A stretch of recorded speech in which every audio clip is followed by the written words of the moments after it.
আমাদের নতুন স্বাধীনতা অর্জনের পর সবচেয়ে বেশি টেনশনের মধ্যে আছে হচ্ছে সাকিবিয়ানরা। বিষয়টা একটু ব্যাখ্যা করবে? অবশ্যই ব্যাখ্যা করব। টেনশনের মধ্যে থাকার কয়েকটা কারণ আছে, তার মধ্যে প্রথম কারণ হলো দরদের রিলিজ নিয়ে। গতকালকে হচ্ছে অনন্য মামুন ভাই একটা পোস্ট করছে, তামুন দরদ। এই পোস্টটা দেখে তো সবার মনের মধ্যে আরো অনেক পেরেশানি এবং দুশ্চিন্তা শুরু হয়ে গেছে, বিকজ আদৌ কি রিলিজ হবে দরদ?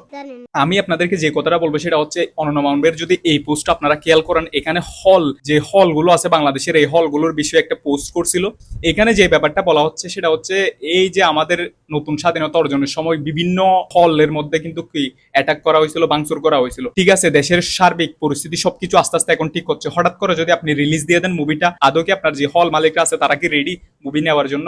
তারপর হচ্ছে দেশের সকল হল কি, যে হলগুলোর মধ্যে হচ্ছে ভাঙচুর করা হয়েছিল এগুলা কি এখন ঠিক হয়েছে? তারপর হচ্ছে এক যুগে হচ্ছে ধরো 23টা দেশে কি রিলিজ পাবে, 23টা দেশে রিলিজ পাবে সেটা ভালো কথা, কিন্তু 22টা দেশ ইতিমধ্যে সবকিছু ঠিক আছে, একটা দেশ ঠিক নাই, সেটা হচ্ছে আমাদের বাংলাদেশ। বাংলাদেশের নতুন স্বাধীনতা অর্জন হলো, সবকিছু ঠিক করতে একটু সময় লাগবে।